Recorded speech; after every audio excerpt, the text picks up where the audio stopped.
Hey everybody, welcome to Word Balloon, the comic book conversation show. John Sutras here, very excited about today's episode. We've been running a series of, we call them lectures. They're con panels that happened at Terrificon just a couple weeks ago in Connecticut, and I was very fortunate to moderate several of these, but they felt more like college lectures, and that's why I've been framing these episodes as Word Balloon 101. Yes, class is in session. Let's go through our hallways here. Oh man, who's that cute couple again? Both the guy and the girl. I don't understand. They're perfect for each other. Of course they're dating. Yeah, jeez. Today's episode is all about the psychology of Wolverine. And it's a great episode. I'm really excited about this discussion that I got to moderate between Roy Thomas, one of the people involved with the creation of Wolverine. I know Herb Trimpe, Len Wein, but Roy was also part of the birth of Wolverine, and he explains his role. And we also discuss the psychology of Wolverine with Dr. Suzana Flores, a psychologist who just wrote a book called Untamed, the Psychology of Marvel's Wolverine. It's fantastic. It takes into account not only the comics, but also the movies as well. And she spoke to a lot of Wolverine creators and delved into the various circles of psychology that Logan represents. We talk about his origin. We talk about his motivations, the loves of his life. It's a very fun discussion about Wolverine in a very interesting way. And Susanna wrote a tremendous book. I loved it. Can't recommend it enough. It is available at bookstores, and it's certainly available at Amazon, both digitally and as a paperback. Can't recommend it enough, and I can't recommend this conversation enough to whet your appetite. Looking into the mind of Logan. It's all about the psychology of Wolverine. Psych 101 on today's Word Balloon. It's all brought to you by the League of Word Balloon listeners. It's the end of the month. Thank you, League, for your support as we go into Labor Day weekend. You help me out by subscribing to Word Balloon and helping me with my labors here at the podcast. It's a labor of love, as you know. I love bringing these episodes to you. I love having these conversations, and I hope it entertains you. Is the entertainment worth the price of a comic book every month? Is it worth $1 a month even? If it is, and you've got the money to spare and you feel so motivated, I hope you consider subscribing to Word Balloon via Patreon at patreon.com/wordballoon, or you can go to wordballoon.com and click on the Patreon ad. That will take you to my Patreon page. Now, the League of Word Balloon listeners are getting advance access to a lot of these Word Balloon 101 lessons. And they've certainly got the Psych of Wolverine already at their disposal. But in addition to that, a couple more episodes have been added for the League to get a listen to before everybody else. Lesson 4, Superman at 80, a great panel with Roger Stern, Jerry Ordway, Paul Kupperberg, and Pete Tomasi, wonderful writers and artists of Superman that discuss their experiences with the Man of Steel. It was a fantastic discussion, and I'm very happy to share it with you. It will be coming in the weeks ahead here at Word Balloon, but the League of Word Balloon listeners get the first access to it. Also, the history of Marvel Cosmic with Roy Thomas and Jim Starlin. Tremendous discussion. I haven't put a sample of it up on Instagram, Word Balloon's Instagram at Word Balloon, and also on Facebook and Twitter. Really good behind-the-scenes Marvel conversation. And in addition to that, they also got access to some of the other lessons that we've been doing. For instance, the Black Panther panel, which is also being released today, featuring Don McGregor, Christopher Priest, Afua Richardson, and Bob Allman. Also, the DC Romance comics of the 1960s, a great conversation between writer Paul Kupperberg and editor-writer Barbara Freelander, who ran several of the romance titles from the mid to late 60s. So some really great stuff that has been available to the League of Word Balloon listeners. Consider it. I appreciate the support. Thank you very much, League. Word Balloon is also brought to you by In-Stock Trades. At InStockTrades.com, there's a ton of Wolverine books that are waiting for you at In-Stock Trades. You can get things reaching back to wonderful trades like Enemy of the State, the Ultimate Collection trade paperback, Mark Miller, John Romita Jr., Kari Andrews, tremendous collection. Love this story. It ended with Wolverine Agents of S.H.I.E.L.D., but this was the start. This was back when Marvel Knights had its own Wolverine title, and Mark had the first crack at it with John Jr. Tremendous book, 42% off, $17.39. You can also get the Wolverine Origin trade paperback with new packaging. This is the classic story that was told by Paul Jenkins and Joe Quesada, and also Andy Kubert. Richard Eisenhove also helping out on that. 42% off, $9.85. You can get Wolverine Weapon X, trade paperback volume 2, Insane in the Brain. That was by Jason Aaron and Yannick Paquette. 42% off, $11.59. Lots of Daniel Way's run on Wolverine Origins and Dark Wolverine at reduced prices. You can get Old Man Logan, written by Mark Miller and Steve McNiven. 42% off, $17.39. There's Wolverine, The Best There Is, the premium and hardcover of Contagion, featuring Charlie Houston and Juan Jose Rip in this volume. 42% off.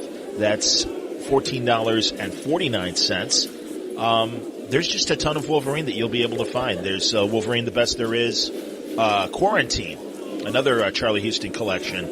This is 42% off, $14.49. And then Jason Aaron did that team-up of Spider-Man and Wolverine, Astonishing Spider-Man and Wolverine with Adam Kubert art. 42% off, $11.59. The tip of the iceberg of Wolverine product waiting for you at InStockTrades.com. Don't worry, if your orders are $50 or more, you'll receive free shipping. They make it easy for you. You'll find great books at great prices at InStockTrades.com. All right, everybody take your seats, and we will get our discussion going. Dr. Suzana Flores, Roy Thomas, discussing the psychology of Wolverine now on Word Balloon. Everybody having fun so far at Terrificon? Yeah! Excellent. Fantastic. Don't go by this. My name is John Suntress. I host a podcast called Word Balloon, and one of our panelists has actually been on the podcast, but I'm very excited to be here today for John Cimino, the Mego Stretch Hulk, presenting the psychology of Wolverine. And this is going to be great because let's get really into the psychology, the psychoses of Logan, a very complicated character that started with this gentleman, Roy Thomas, a legendary comic book writer and editor who was Stan Lee's first successor as editor-in-chief of Marvel Comics.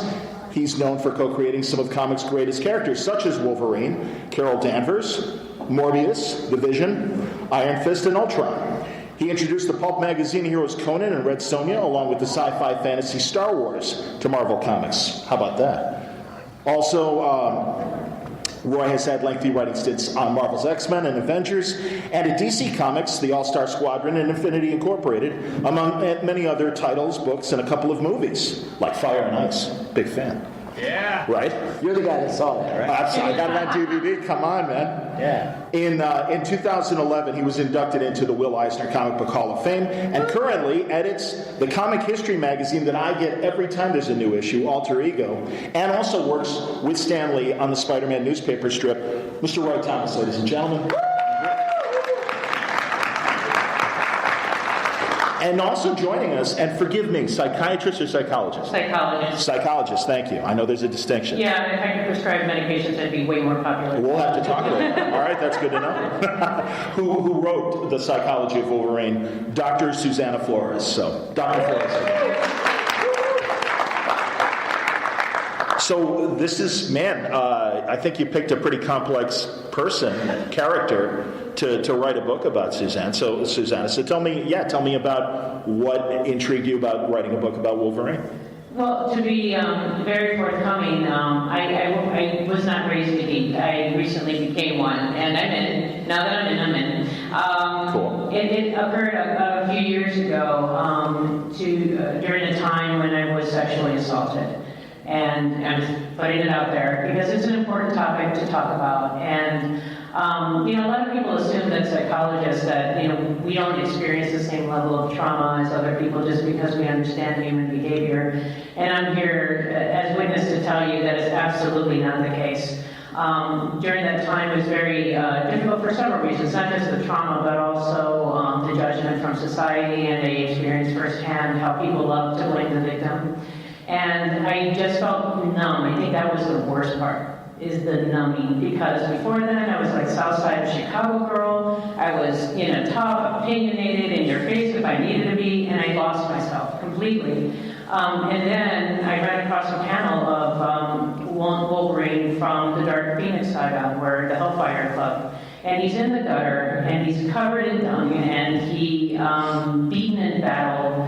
And still, he had his, adamantine claws out, right? And then it was the sneer, right? The sneer, of I'm going to get them back, right? Like, you've taken your best shot, suckers, and now it's my turn. And something just kept bringing me back to that panel. Like, I, put it away. I think I saw it at a comic book store, like I just saw it, and then come back. And I said, okay, there's something here, like some mythological pull.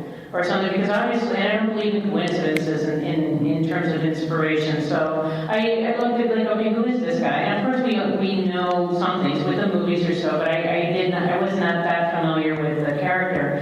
And then the more I researched, the more I realized, wow, okay, that panel of him in the gutter, that was me. I was there. And sorry, sometimes it just still hits. Trauma has a way of sneaking up on you sometimes. It just, when people say, when are you completely healed? I'm like, any day now. But, so he was raw, and he was damaged, and so was I. And from then on, when I researched him, I realized that I think people think that he's a very simple character, and he actually is very complex because he mirrors our realities in so many different ways.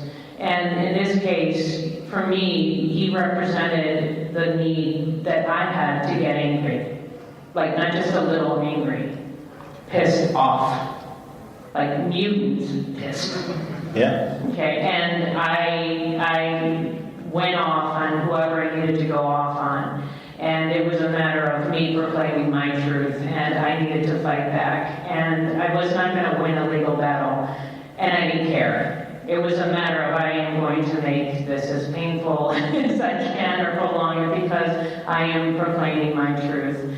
And win or lose, that's what Wolverine taught me, is that sometimes in life things are not okay, and we have to listen to our anger to remind us of, who we are and what we stand for, and that's not to be compromised. And learning to live with post-traumatic stress myself, the disorder myself, while treating patients, and just realizing that just like Wolverine, we're all perfectly imperfect. We're all damaged in some way. And so that was the beginning. Wow. Now, Roy, when you... I can't follow that. Well, I want to take it back to the beginning because now Len Wein and Herb Trimpe did the first story in art. Mm-hmm. But I know that the concept of Wolverine began with you, and I want to hear that story.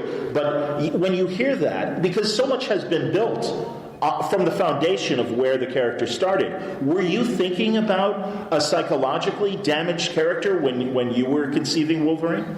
No. I mean, I'll take whatever credit I feel, I'm deserved, and I don't want, and I owe him more. All the heavy lifting on the character, after its basic concept was done first by, John Romita designing a costume. Okay, sure. Earlier.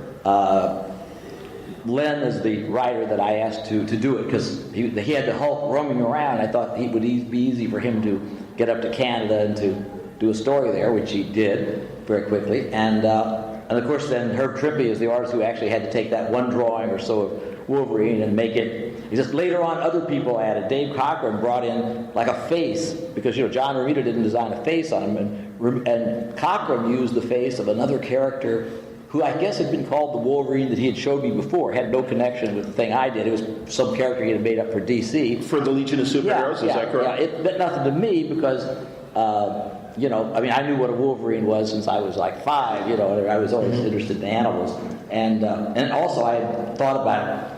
Well, I'll tell you what happened. What happened is that we were doing all these books. This was, I guess, 74, not too long before I quit as editor-in-chief. And it suddenly occurred to me one day that we had I don't know, 5%, 10%, whatever of our readers, certainly several percent were up in Canada. Okay. They read English. They were there close. They got some of our comics. And, we should have a Canadian character. I had already made up for X-Men, in connection with artists, of course, the Banshee and Sunfire, with Irish and Japanese backgrounds. But I thought, we should have a Canadian character. So I called Len in, And I, if Len hadn't been available or something, or somebody else was writing the Hulk, he would have been the person or whatever. But Len was like one of the couple of very best writers in comics, so it worked out very well that way. And I called him up and I brought him in and said, just 4 things. His name's Wolverine. I thought about calling him Badger. I wanted an animal that lives up in Canada. What am I going to call him? The moose? Don't let Mike Barron hear you say that it was awful to call a character the Badger. What finally decided was not. I didn't remember the name of the character that Dave had, but the thing is that, or else I wouldn't have thought of the Badger. But the thing is that. A badger, as a verb, it just sounds like somebody's annoying you. You're badgering somebody. It doesn't have that right sound, even though the badger's a very fierce creature. Sure. And Wolverine, nobody knew what that was either. John Romita said that when he saw the name, he thought it was a female wolf, and he had to look it up in the dictionary encyclopedia. But I liked it because it sounded like wolf. Anything that sounds like wolf. Wolf is a good word for a character. So Wolverine was good. So I just said, I wanted to be called the Wolverine. They dropped the later, but that was the original thing. And he was Canadian. And Len had done Brother Voodoo, another character concept of mine, a little not quite as memorable as Wolverine. And I liked the way he had done the accent for that character, the Haitian character. Of course, he gave him a Jamaican accent, but it still was an accent. So I said, you can do a Canadian accent, and so forth, which I guess meant putting the word A at the end. And the other 2 things, which Len kind of forgot, and then he sort of rediscovered the wheel by Len himself, but I told him, I said, he's got to be short, because Wolverine's a small animal. Which I like, because all the heroes are all 6 foot something tall, and I wanted a hero that was shorter, or same height as me, say, or something. There weren't that many of those. So, and the other was that he would be very fierce, because the Wolverine was noted for attacking animals several times in size. And with that, I set it off to Len, and everything else was either done by Len with the artist, or else a little later, after just a couple of stories by Len, by Chris Claremont, who really developed the character the most. I forget, myself, whether it was Len or what. So some of them gave him I didn't tell him, give him claws specifically, or let him own adamantium claws. Okay. I'm happy he did, since I had also created adamantium, so it was nice. But that was strictly either Len or Chris. And it was probably Chris in conjunction with Dave Cockrum originally, and later John Byrne, but especially with the early days with Cockrum, that developed that character out to what he really became, the breakaway star of the X-Men, and one of Marvel's, I'm happy to say, even though I don't own a piece of him or anything, one of Marvel's, handful of most popular characters. But, as I said, it was other people that did it all. I just my job was to kind of get things going. It wasn't even to create characters, but once in a while when I had an idea, I would either do it myself or get somebody else to do it. And that was basically it. But I'm afraid that, it would, unfortunately, Len and her were no longer with us. But, they were the ones that, really got it going.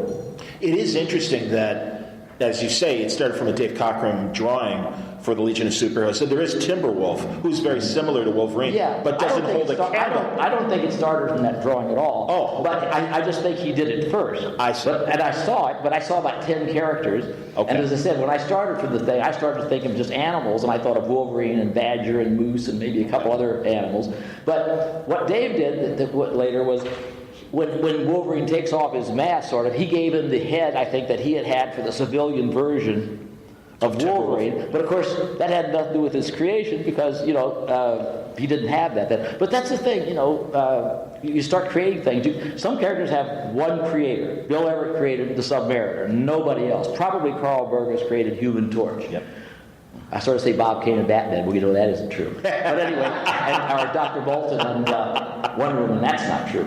But, a few things have one creator. But mostly, often they have 2, or in the case of some, 4 or 5 or 6. And with Wolverine, you'd have to have at least 3 or 4 before you could even... I got annoyed when I think they left Herb Trippy's name off of the Logan movie. They had... Don't kid me. I was really annoyed. Absolutely. Because the guy who did... And yet when they've got Luke Cage on Netflix, they give George Tuska a credit. And his role in Luke Cage would have been exactly what Herb's was. Sure. The characters had one drawing, and then do that story from a plot. Absolutely. But they do the best they can with these credits. It's hard to... And, it's hard to figure out who did it, because if you ask, everybody did it, Well, and it was a group effort. And in fact, because of that, there was always this mystery about Wolverine. And for decades, that was part of the intrigue of Wolverine was he didn't know his background. And we didn't know his background. And Suzanne, I want to know from you as well, because I love the book. I read the book, and it's fantastic because it really is a hand-in-hand examination of Wolverine's personal psychoses, but reflected through the comics and in the films. And, Paul Jenkins was given the assignment back in the early 2000s to do the origin story, and that was very controversial, and I remember the controversy, and I've even interviewed Paul about said controversy as well. So, well, both of you, and Susanna, we'll start with you first, was it helpful that there was a clear origin? Because, again, for us, a lot of times as the fans, the mystery was always part of the intrigue. So I'm very grateful that the origin story was written because as a psychologist, we always go back to the childhood. Right? Where did it start? Like, tell me about your mother, right? Or in this case, the emotionally absent mother, which led to what we call complex trauma. Where you are repeatedly either ignored or neglected by a primary parent, and your self-esteem is, of course, affected, your sense of trust, your fear of vulnerability. This is probably sounding very familiar, right? The need to distance yourself from people when they get too close, that is complex trauma. And the memory loss, we call that dissociative amnesia. So we had a name for all of these things, but everything began to make sense. And so Paul Jenkins was the first person that I interviewed. I got connected with him through a friend, Elliot Serrano, King of Geeks of Chicago. I know Elliot. And so he and I started talking about why we were both drawn to Wolverine, and the answer was simply pain. We both experienced, pain in some way. Again, who hasn't? And so I just did want to share that interesting part because he was very kind and very supportive, and he said, "So you're sharing your story?" And I was like, like the psychologists are not supposed to do that. And he said it humanizes you, and it's literature and reality in the sense that Wolverine is afraid of vulnerability, and right now you need to conquer yours. And I said, okay, I will if you will. And he had his own story, and he's like, oh, so we kind of agreed to share our stories there. So yeah, I'm very grateful the origin story existed because it added to the explanation of why Logan is the way that he is, and also why perhaps he's attracted to redheads, right? Rose O'Hara, right? And why he got that from me. Huh? And why he goes after perhaps the unattainable. It's safer, right? So we can get to the women. Yeah, I intend to get to the women. Absolutely, and what each of them represents to him. Sure. So, Roy, when and again, also as an editor, and these pieces of Wolverine's history were added to, the story and everything.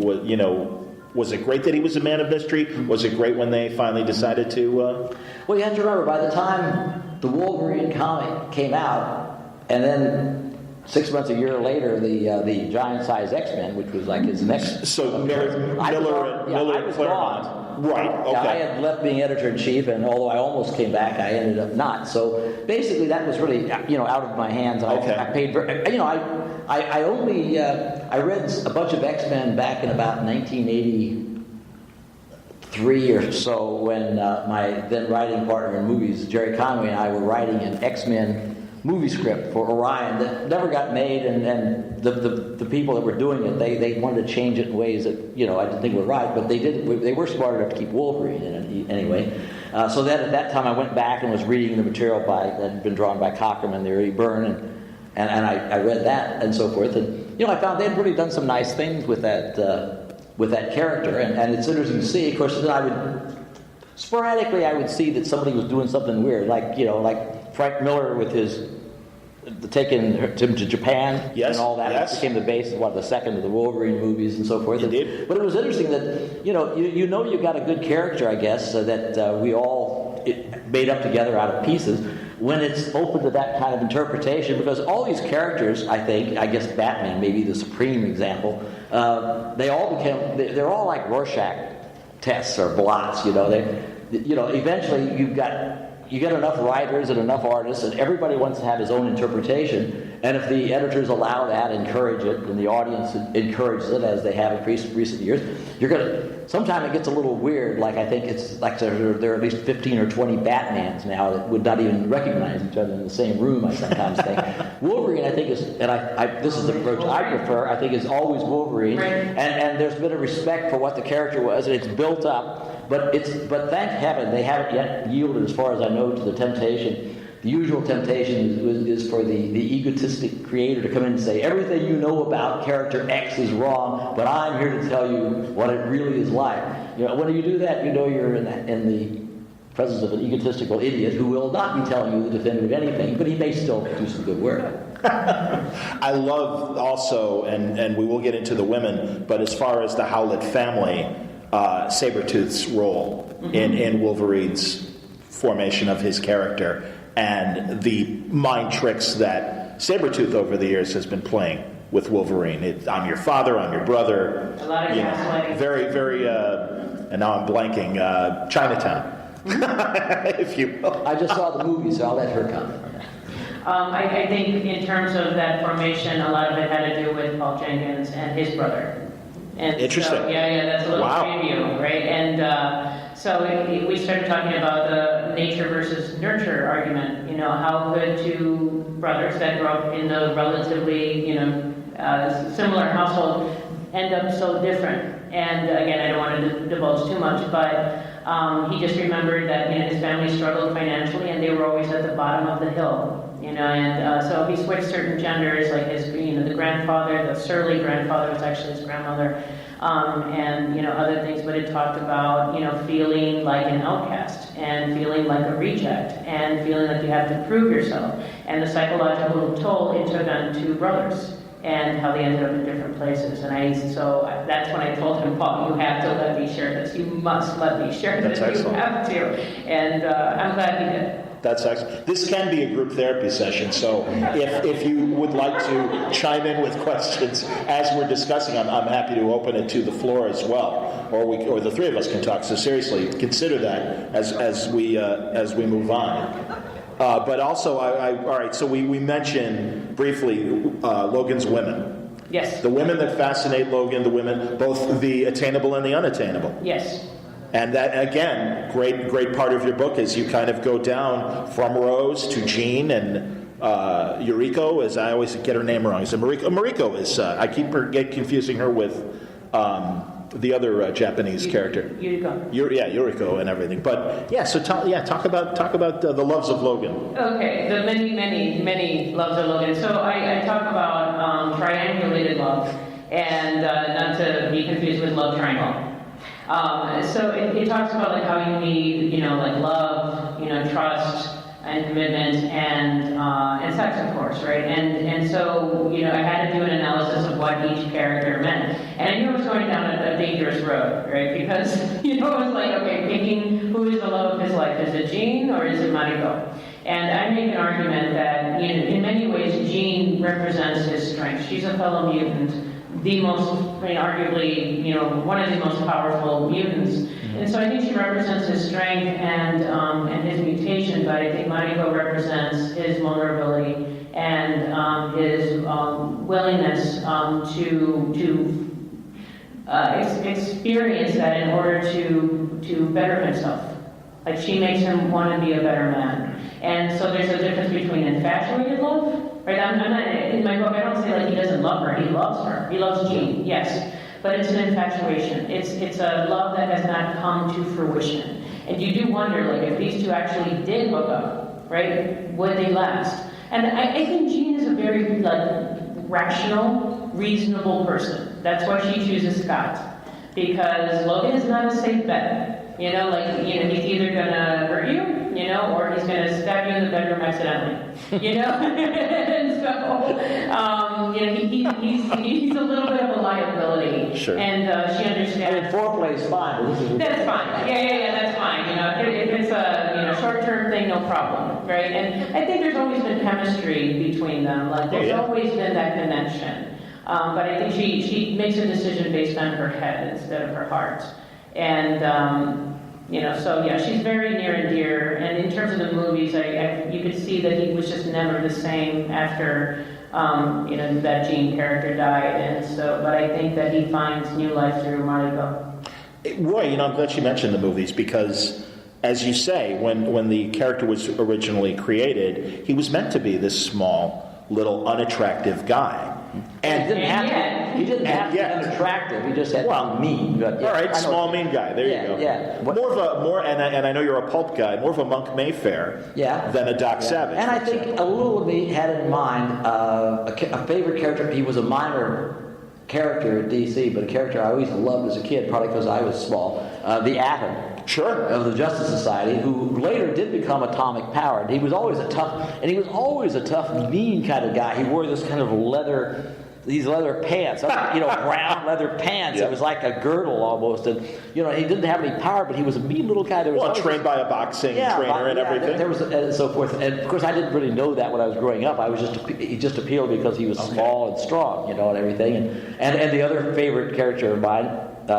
Another one that I used to play at being when I was a kid was Doll Man. Sure. Now he was like 8 inches tall. He's giant compared to the later Atom. But, of the Freedom Fighters, and the Doll Man character and things like this. But so I didn't really, But I obviously Hugh Jackman is not alarmingly sharp. Yeah, let's talk about that because then we get Matinee Idol, Hugh Jackman. Hey, great Logan. Don't get me wrong. Right. I just quickly forgot the whole shark thing. Wasn't that important? He's still smaller than a lot of the other X-Men. I mean, Colossus and some of these other characters. He's still not huge. The size about it. Yeah, actually, I think he's kind of leading man, 6 foot tall. Yeah. He's 6'2". Yeah, but the size, I've never met him. I don't know if you guys have seen him on red carpets. The important thing. That wasn't what you usually thought about it. Was the size. It was the fierceness, really. That you think of the size in connection with some characters like Thor. Mm-hmm. But size isn't what you think of when you think of Wolverine, even if he's played by a 6 foot guy. It's all about size. Maybe, I don't know. Have you enjoyed the X-Men movies, Roy? Me?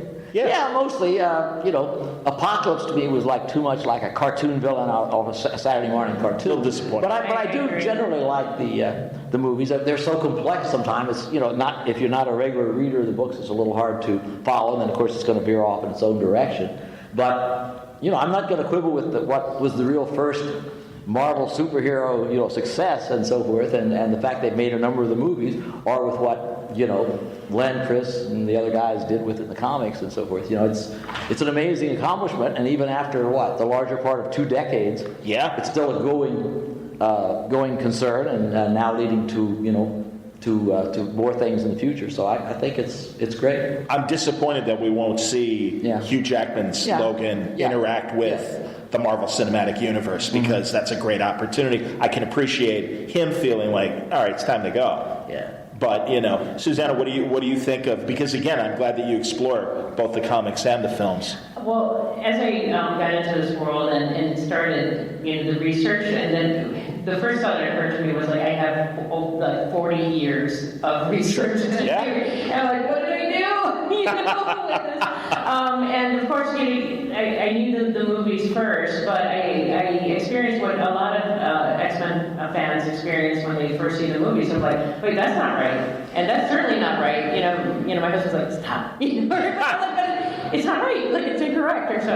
I enjoy them too. I think Hugh Jackman definitely brought Wolverine. And the aspect I think he brought best was the vulnerability. Like, he made Wolverine very likable, and you cared about him. You felt compassion and empathy for him, and he really exemplified the suffering. Like how he is a tortured soul in many ways. I definitely enjoy the films. I agree about the Apocalypse though, but I do. You're lucky the X-Men was canceled for a few years there, or else you'd had even more. Yeah, you're right. Luckily, I had a lot of help. Any questions from the audience?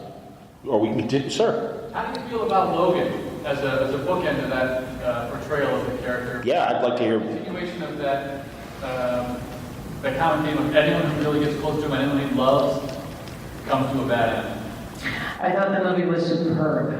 I loved the ending. I cried like a baby. Because in order to write this book, I had to really imagine that this person was real. So he was real to me in order to write it, and to have that excruciating, very painful ending was hard for many of us. I love that the struggle continued, the inner conflict continued, and Magneto absolutely was still right in many regards. The oppression is still there, and mutants are never seen as equals, and they're still hiding or such. But those that are the newer generation. But I think that my favorite part was the ending where. Everyone's seen it, right? I'm not going to be okay. Like that. Spoilers. Really sorry. Where he had to let that vulnerability go. Like he had to work through it. That's what he means to me, is that it is resurrection, if you will, through suffering.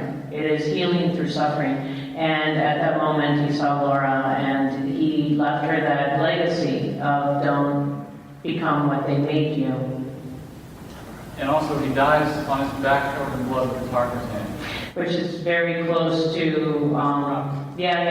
was foretelling, right? Like, there's blood everywhere, you have your heart in your hand. It was very beautifully done. I think the part that got me even more than the death itself was when Laura grabbed the cross.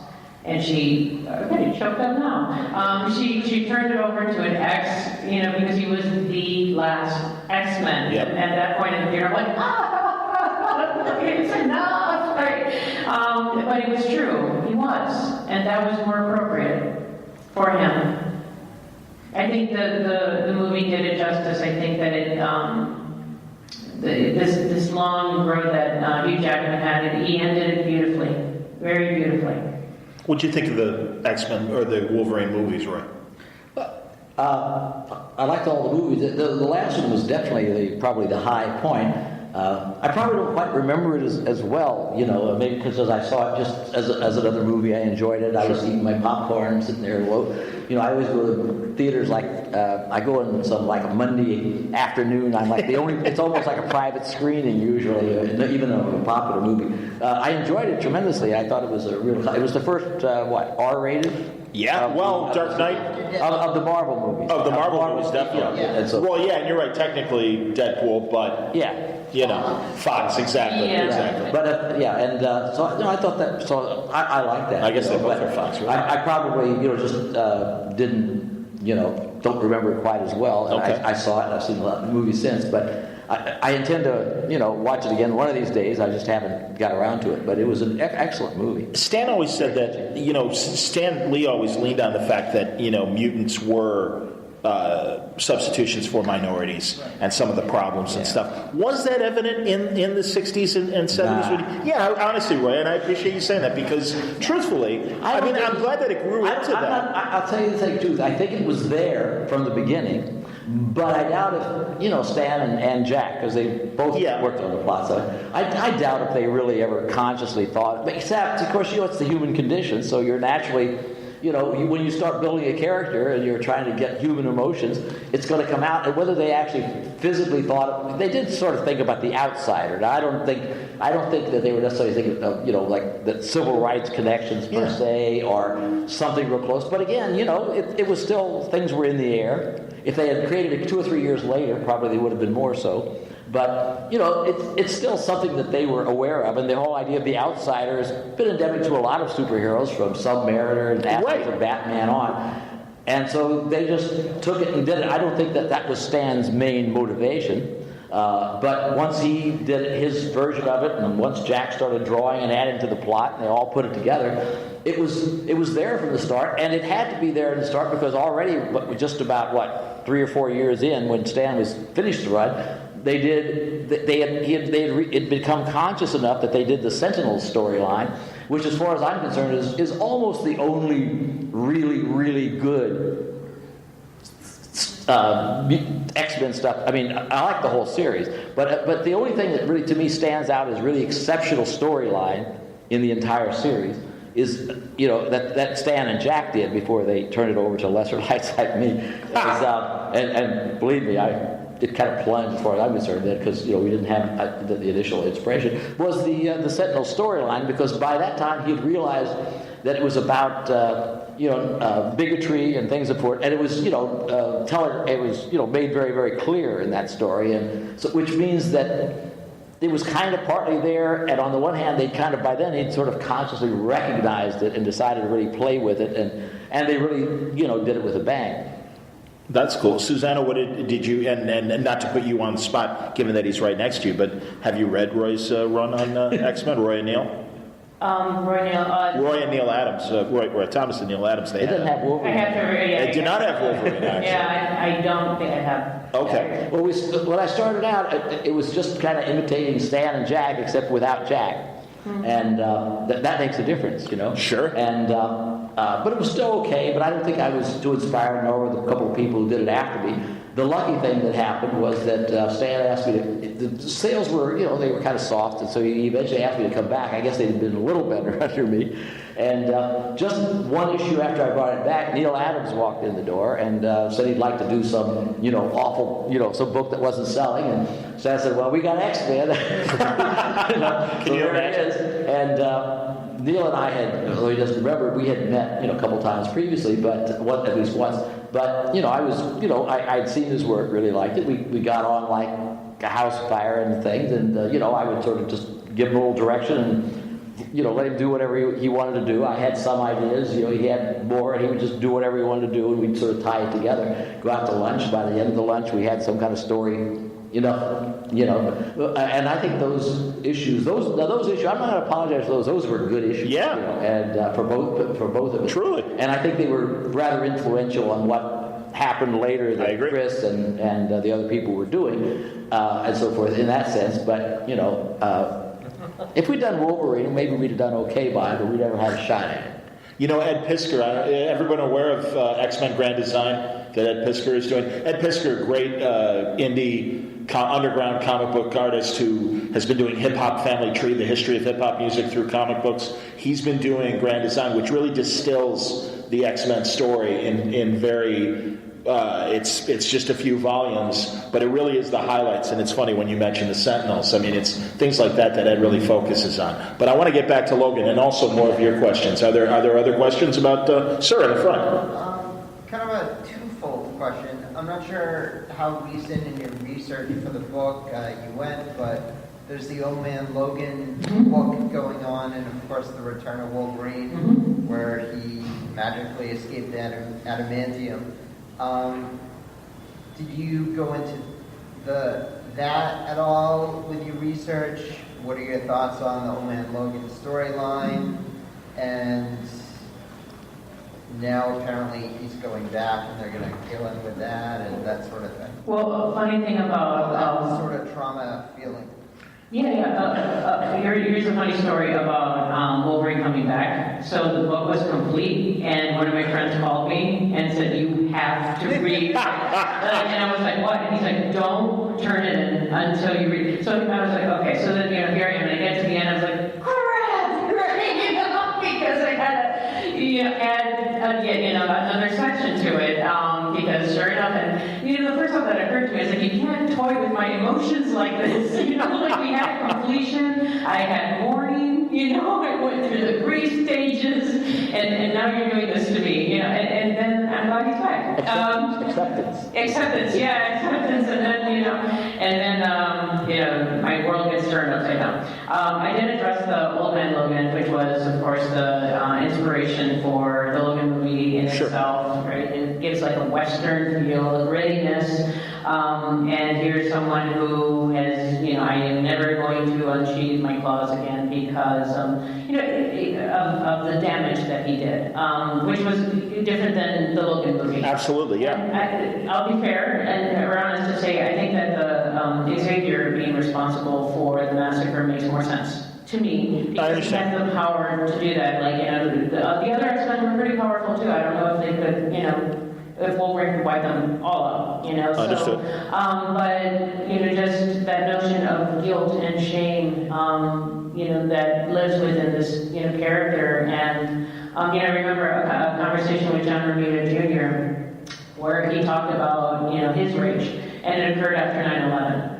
And he said that at that moment he wanted to be judge, jury, and executioner, and wanted whoever was responsible. He loves New York, and no one's going to do this to New York. And but he said you have to temper that, with balance and grace, because you can't. And he's like, but however Wolverine is, he is judge, jury, and executioner, and that is by far too much for one person to carry. And that, of course, leads credence to the old man Logan, beginning where he's done. He doesn't want to do this anymore.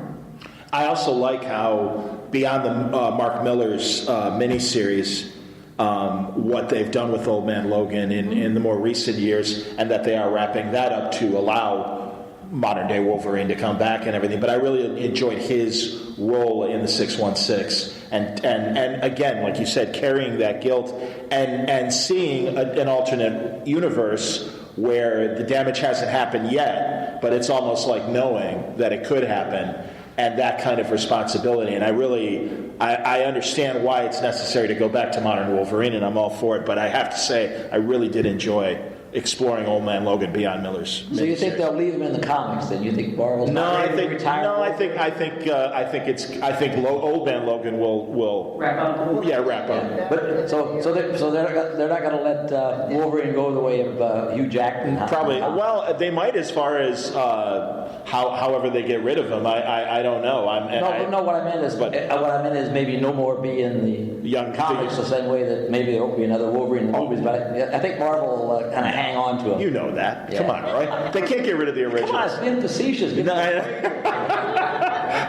got three going on at the same time. But isn't it? It is fun, because there is that wish fulfillment, and you have a character like Batman where it's like, well, let Dick Grayson be Batman and stuff, and they've done it for a moment, and Azrael certainly, and Danny O'Neill can speak to that. Obviously, Danny will be here, by the way, Sunday if you guys are here all weekend. So Ben Denny O'Neill's here and find out about all that. But yeah, I mean, and that's why, as with Infinity War and it's great to see, as I'm sure we all feel that way, when we see, forgive the term, mainstream audiences go, what? But Spider-Man's dead. What's going to happen now? And it's like, and I love all the nerd blogs. Here's how they can bring him back. And it's like, really? Come on, man. There's like dozens or hundreds of writers and artists that have been doing it a lot better than Jimmy's blog telling you how Black Panther can come back. These are the same people that believed Superman was going to die. Exactly. You remember DC had this idea out of desperation do Absolutely. the death of Superman, which they had done a couple of times before, but only in imaginary stories. Really. Yeah, but they you can tell the difference. But they do it on a slow news day. When they couldn't do it now. There's too much news. But back then, I guess 20 years ago, they slow news day. So all these reporters, hey, the DC Comics is killing off Superman, and there's going to be no more Superman. And they put it out, and these idiots, go out and buy all these comics. And then, of course, they're shocked. They think they're going to put their children through school by buying 100 copies of the death of Superman. So it was great. In my research, I just realized that death doesn't stick. Right? And there's a lot of brainwashing. They get better. A lot of brainwashing. They get better. A lot of brainwashing, right? Especially when people go down the aisle, apparently, or something, and they change their minds or something. You explore, and sir, I will get to your question. You explore, certainly his time at, and now I'm blanking, with Stryker and Weapon X. The Weapon X period, the World War II period as well is certainly mentioned in there. Yeah, the Weapon X, Barry Windsor-Smith, was hard. That was so difficult, and because why is that? Because the only way I was trying to wrap my head around, like, okay, how do I write this in psychological terms? And so I said, okay, it's the psychology of torture, and I had to do research of what is real, like what actually happens. And so every evening, like, I either needed a Scotch or a Disney film. Afterwards, I was just like, this is not okay, right? Like, I am being taken to a very, very, very dark place because there's a lot of atrocities that do occur. And I knew in my book that Weapon X and the X-Men chapter were going to be controversial. And I can talk about the X-Men thing too later on in a second. But Weapon X, that is probably my favorite series. Because it goes into like the subconscious mind, and even in his, the state of him being, assaulted and victimized and being experimented on, he wanted to destroy them. You see that rage there, and his battle. And I have heard, and I also argue that the Weapon X program probably led to his great humanity, because he was fighting against being controlled. Like, he was fighting for his humanity. So I believe that, that led to the ultimate dualistic nature of the character. Very cool. Sir, you had a question? Thanks. I guess that kind of changed my question a little bit, because I was curious what you made of that period, and maybe somebody can help me if I get some details wrong. I think it's after he lost his adamantium, when he is in this sort of bestial stage, and it's Elektra that sort of helps bring out his humanity. And that was something I was always curious about him, was that he's always found this appeal with Japan, and with very structured orders of either ninjutsu or samurai. And he is sort of interesting in that he is like, if you look at like Plato's tripartite soul, he's mostly appetite and spirit. There's not a lot of reason.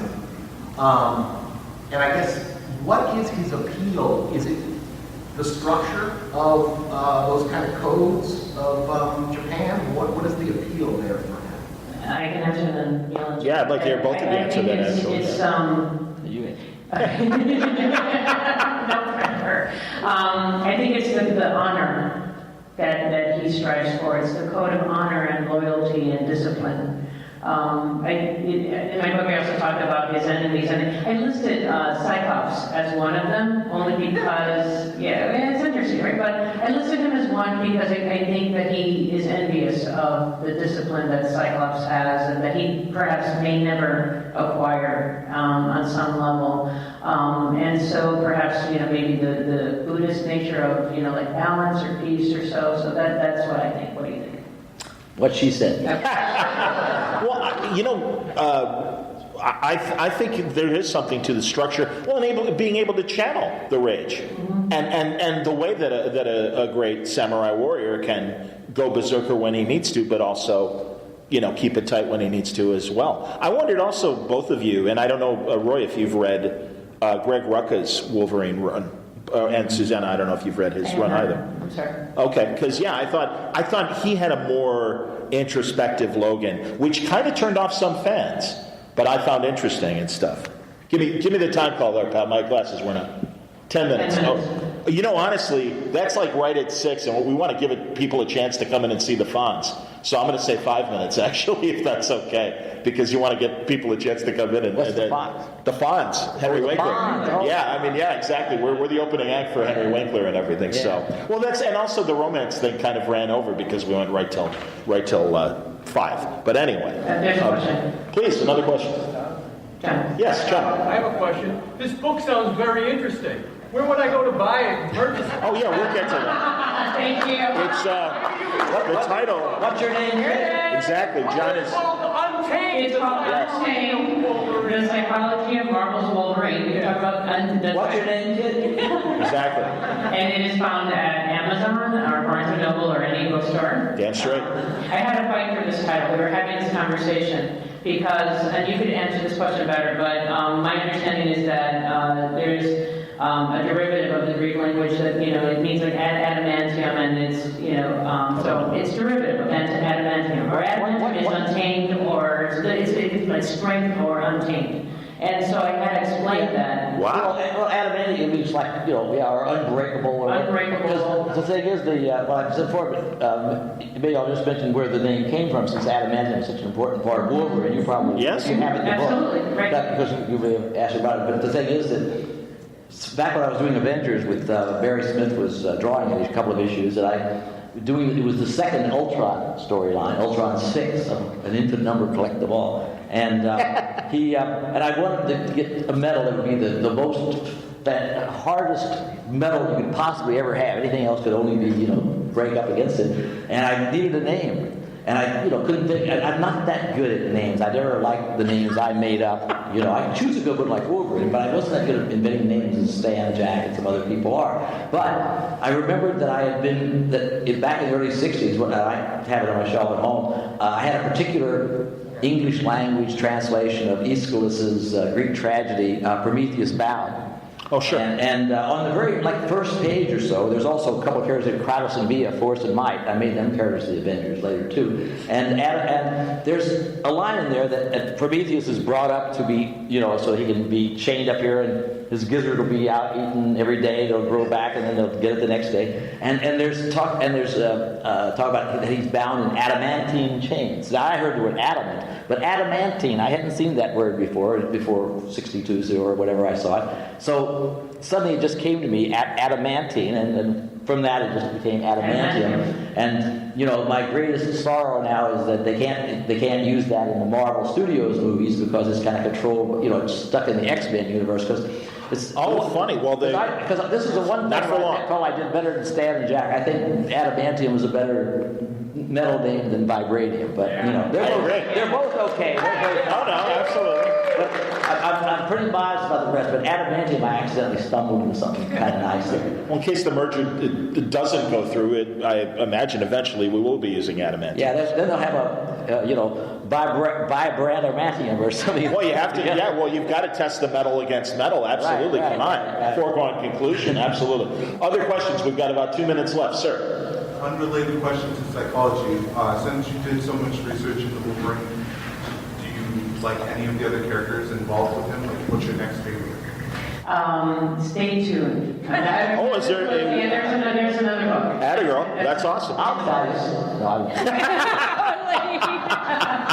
Oh, and by the way, I'm also signing books here too. So Excellent. Good. I'm glad you're going to be at Artist Alley. That's cool. No, that's great. Yes, please. What was your favorite part about researching Wolverine in the psychology aspect? Meeting the writers and the illustrators and the creators. Nice. Because that, what I was going to say is very briefly about the X-Men, were they meant to be minorities or something. Here's what I would say to that, is that the mind is very complex, and the subconscious mind is also very complex. So even if it wasn't conscious, it might have even been subconscious. And I think that, writers and illustrators put, their stuff, they project it onto their characters. Of course, it's inevitable. And so it was meeting them and meeting their stories, and also just it's a different culture and being embraced in this journey. This has been the best part by far. Well, remember these are two characters that were totally created by a Jewish writer-editor and a Jewish co-plotter artist. Characters with secret identities. Neither one of whom was using the name they were born with. I mean, there's got to be a lot of stuff in there. So the mere fact that whether as I said, they recognized or were constantly trying to do it, but as somebody said, and many people said, you can't write writing. You got to write something. And so you dig into whatever you had, and I'm sure that some part of the Jewish experience probably. That's one reason why it worked so well, maybe with some of the Holocaust stuff with Magneto and Professor X, simply because that came again out of the experience of the two people who really created the X-Men between them. Absolutely. That's great. I'm going to wrap up because we want to, again, give people a chance to get to the next panel. The title of the book, again, Untamed, The Psychology of Wolverine. And they're both in Artist Alley. Check them out. Thank you. Thank you very much. And if you enjoyed this level of conversation, I hope you come to wordballoon.com and listen to some of these podcasts. I just want to say one thing. Please. I just want to thank you personally for creating Wolverine and for inspiring millions around the world, and for, in my personal case, help in a very surprising way, creating a character that helped change me for the better. Well, to the little extent that I did, I'm happy. All right, class is out. Great discussion. Suzana Flores and Roy Thomas on the psychology of Wolverine. Make sure you check out Suzana's excellent book. It's available now at Amazon, Untamed, The Psychology of Marvel's Wolverine, by Dr. Suzana Flores. And, of course, Roy Thomas continuing to contribute at conventions and stories. Working on a new Conan. Outstanding. That's amazing. I love Roy. I'm really glad to have had this opportunity to have so many discussions with him in the last few weeks.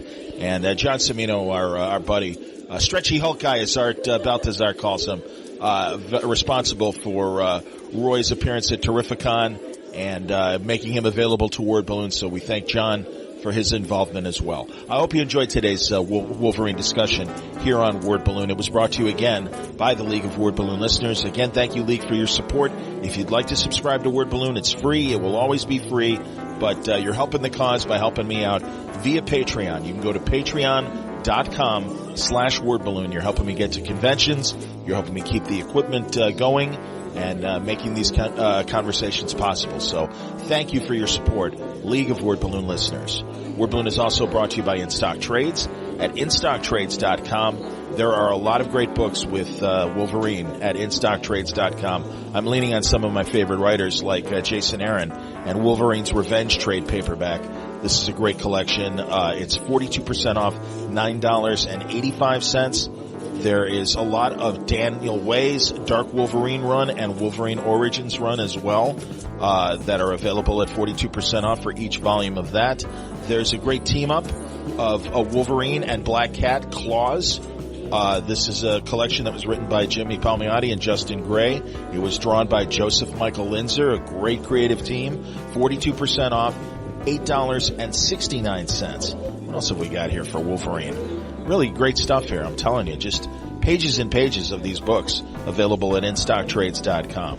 There's the Essential Wolverine Trade Paperback, and this is a great collection featuring Larry Hama, Warren Ellis, Tom DeFalco, Chris Claremont, John Ostrander among the writers, and Dennis Cowan, Kerry Nord, Lyneel Yu among the artists. It's 42% off, $11.59.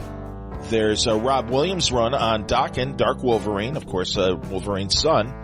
But this is Rob Williams along with Alessandro Vitti, and it's 50% off for trade paperback No More Heroes, $7.99. Wolverine Not Dead Yet, Warren Ellis, Lyneel Francis Yu.